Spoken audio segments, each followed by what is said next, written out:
Hi, I'm Donna. I'm 38 years old and recently left a marriage that felt suffocating. Breaking up with my husband, Michael, was like finding real freedom. Let me tell you about our story. I first met Michael on a blind date set up by a mutual friend. He was very good looking and had a charming personality right from the start. Michael seemed like the perfect match for me. We had a lot in common and our conversations flowed naturally. For the first 7 months, we casually dated and enjoyed planning fun activities together. When we decided to officially be a couple, we continued with our exciting outings. About a year into our relationship, we moved in together. It was then that I realized Michael had some financial struggles. Even though I tried to help him improve his job situation, he didn't take my advice seriously. Despite this, he made enough money to get by, and I was okay with supporting us financially. After 3 years of being together, we got married. A year later, we decided to buy a house. Because my credit score was better, we put the mortgage in my name, which turned out to be a wise decision.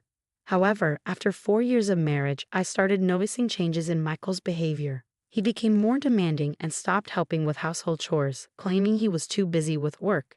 Even though I understood and tried to manage everything on my own, the burden became too much. I talked to Michael about this issue, and he would promise to improve briefly, but then we would fall back into the same patterns. It was frustrating, but I continued because I loved him and wanted to support him fully. Unfortunately, our relationship suffered, especially when it came to enjoying leisure activities. I simply didn't have the time or energy. It was during this tough time that I discovered Michael was being unfaithful, which made me reassess our relationship and decide to end the marriage. I stumbled upon his affair unexpectedly. His phone was left unlocked while he showered, and when I went to charge it, I noticed a message from a woman named Isabella asking when he would leave his pathetic wife to meet her at a nearby motel. I was shocked and heartbroken. I couldn't believe Michael was capable of cheating. Our marriage seemed solid, we rarely argued, and he always seemed warm towards me. The pain was overwhelming. I felt like my world was falling apart. At that moment, I knew I had to confront the situation. I left his phone as it was, with a message open, so he would know I had seen it. When Michael came out of the shower and saw his phone, he realized I knew about the affair. He tried to avoid talking about it, but I was determined. "I know about the affair. Let's talk about it," I said. "I don't think we should," he replied. "Who is she?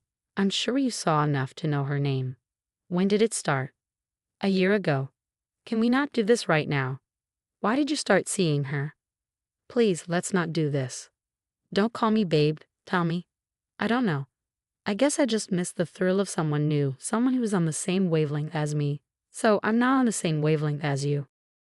"Well, I wouldn't say that exactly. It's just, you've become a bit dull. I mean, you never want to go out, you're always tired, and even our social life, our intimate life, has faded. Do you realize I'm always tired because I handle all the chores and work full-time? You've never once offered to help out. That's just your role as my wife. I told you to stay at home, but you refused. That still doesn't excuse you from contributing to the house." This confrontation marked a turning point, revealing our vastly different views on marriage and responsibilities. His words shattered the trust and respect I thought we had. "I'm the head of the house. I can do whatever I want. And if that means having an affair for some fun, then so be it." Michael's words were cutting, and he asserted his distorted view of freedom within our marriage. I had hoped we could discuss this and mend our relationship, but his stance made it clear that wouldn't happen.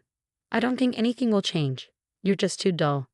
I'm happy to stay married, but I'll continue seeing Isabella." "I need some space from you," he declared, devoid of regret, and then retreated to another room. His words weighed heavily on me. He was unapologetic and dismissive, reducing me to merely a role within our home. Despite never holding such outdated views on gender roles before, Michael had been influenced by podcasts preaching that women were too outspoken and needed to be put in their place.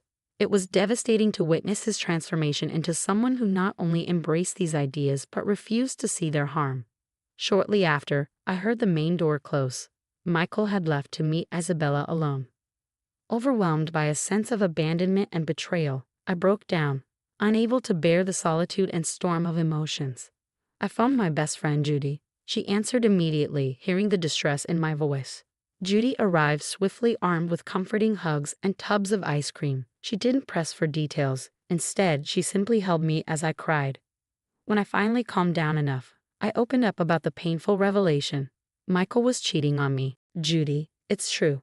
Are you sure? Judy asked, concern etching her face. Absolutely. His phone was unlocked, and I saw a message from a woman asking when he was leaving his pathetic wife to meet her. What the hell? Did you confront him about it? Yes, I did. Judy stayed with me through the night, providing silent, steadfast support as I faced the reality of my crumbling marriage. As we sat together, the weight of my situation sank in, but I knew I wasn't alone. I finally confronted him and learned the painful truth. He had been cheating on me for a year, citing that I had become too boring. According to him, I was always too tired and never up for anything fun. Although I managed practically everything at home, he dismissed my efforts, claiming that was my role as his wife. Really? Well then, his role as a husband should have been more honorable. But instead, here he is, cheating on his wife, I remarked to Judy, still reeling from the shock. Judy shook her head in disbelief. That's just a pathetic excuse. Did he even apologize? Not for a moment, I replied. He just blamed me and chose to spend the night with her. Honestly, Judy, if I had to face him now, I don't know what I'd do. So, what do you think about doing next? I don't know. Michael mentioned he doesn't mind staying married, but there's no way I can continue like this. Listen, why don't you stay with me until you figure things out? I'll help you through everything, Judy offered. That would be amazing. Thank you so much, Judy. I really appreciate your support. We spent the rest of the evening trying to unwind, watching our favorite movies. It was a needed distraction, but the reality of my situation lingered in the back of my mind. The next morning, Judy helped me pack some things to take to her place. While settling in at Judy's, curiosity got the better of me, and I decided to look up Isabella. I still had access to Michael's social media on my phone, a privilege I never abused before because I trusted him completely. I discovered that he had muted notifications for messages from Isabella, which explained why the affair had stayed hidden until now. Turns out, Isabella was a coworker of his, someone who reported directly to him. She was 30, a whole 8 years younger than me and 11 years younger than Michael. That realization alone was enough to turn my stomach. This discovery only cemented my decision. I needed to divorce Michael. I couldn't stand the betrayal, nor could I live with someone who saw me as merely an obligation. With Judy's unwavering support, I began to take steps toward reclaiming my life and dignity. Before I could file for divorce, I needed to sort a few things out. Judy and I spent some time strategizing not only about the logistics of the separation, but also about how to move forward with strength and grace. My first step was to safeguard my finances by transferring all the money I had contributed to our joint account into my personal account, which Michael couldn't access.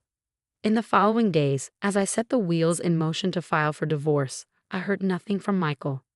It stung realizing he hadn't even bothered to check in on me. This indifference seemed to underscore how little he valued our relationship.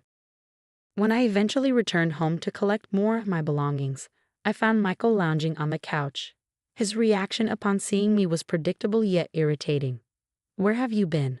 Why haven't you told me about your whereabouts?" he demanded, his voice filled with faint concern that didn't mask his real detachment. "Why do I need to explain myself to you? You haven't called once." "Don't pretend to care now," I retorted, my patience wearing thin. "I'm sorry, but discovering your infidelity because you found me too boring doesn't exactly inspire politeness," I added sarcastically. Michael seemed taken aback but quickly shifted the conversation to finances. "I noticed you withdrew a large sum from our joint account," he said, trying to sound casual yet clearly concerned. "Yes, I took back my money. Why should I let you squander what I've worked hard to earn?" I challenged him. "What do you think you're doing? You need to put that money back," he demanded, his tone turning threatening. "Or what, Michael? You'll kick me out, move in with Isabella, and have your sister move in here." I couldn't help but laugh at the absurdity. "Put the money back in 3 hours or I'll make sure everything changes by tomorrow," he threatened. I responded with silence, walking past him to our room. I quickly packed the rest of my clothes and essentials, leaving him to stew in his frustration. Back at Judy's place, I relayed the entire encounter. Judy was furious on my behalf and insisted we consult a lawyer immediately. Luckily, she knew someone who could help. We met with her lawyer friend, who first asked about the house. I explained that both the mortgage and the house title were in my name alone, a result of my well-paying job in a niche field. This detail was crucial as it meant I had significant leverage in the upcoming legal proceedings. With Judy's support and a lawyer's guidance, I felt a bit more prepared to face the challenges ahead. Earning significantly more than Michael, it made sense for me to handle the mortgage and buy our house, establishing it entirely in my name. This financial arrangement was straightforward and seemed most practical given our respective incomes. Everything the house needed was purchased by me. When I consulted with my lawyer about the impending divorce, we discussed the next steps and how to protect my interests moving forward. He reassured me that the house would legally remain under my name, which lifted a weight off my shoulders. He also explained that if Michael's sister, Karen, moved in without my consent, I could easily issue an eviction notice. Despite the tension, Michael informed me the next morning that Karen had moved in because I hadn't reversed the money transfer. I kept the conversation brief, which only infuriated him more, and he ended the call abruptly. Following my lawyer's advice, I started recording all conversations with Michael to have a reliable record for potential use in court. My strategy going forward was clear, though it had two possible outcomes. I would serve Karen the eviction notice, and if she complied, that would be the end of it. If not, I was prepared to take legal action. Given our strained history, I suspected it wouldn't be straightforward. Karen had always shown a peculiar animosity towards me, often mirroring or trying to outshine me in petty ways. She even attempted to disrupt our wedding and consistently competed with me in trivial matters. Over the years, our relationship had deteriorated to the point where I had to limit contact with her. Michael, overly protective and indulgent towards his sister, often placed me in uncomfortable positions. Karen's resentment grew when she realized she couldn't surpass me in certain areas of life, leading her to petty thefts from our home. Whenever she visited, I would notice missing items, designer clothes, shoes, and skincare products. Michael would implore me to overlook these incidents, rationalizing that Karen's frugal lifestyle justified her taking some luxuries from us. I strongly disagreed with this and eventually forbade her from visiting our home altogether.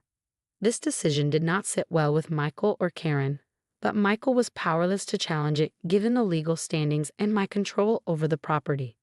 The situation was complex, but I was determined to stand my ground and proceed with the actions needed to protect my interests and ensure a just resolution to our marital breakdown.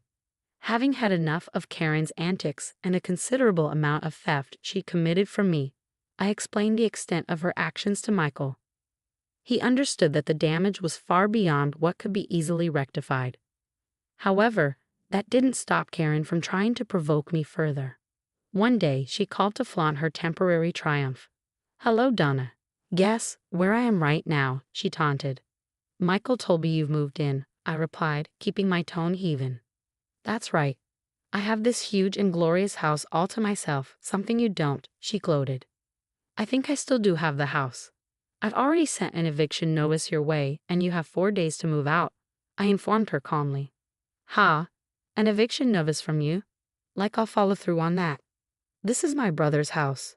He told me I can stay here, so I will," she retorted defiantly. "It's not his house, Karen. Regardless of what Michael told you, the legal documents show that the property is mine." Yeah, marital property or whatever, but he has all the power here. He decided this was the best thing to do, she insisted, misunderstanding the situation. "You really can't stop talking, can you? I see why my brother chose another woman," Karen snapped, hoping to hurt me further. "Well, okay, I have nothing more to say. Goodbye," I ended the call, not before hearing Karen's spiteful laughter.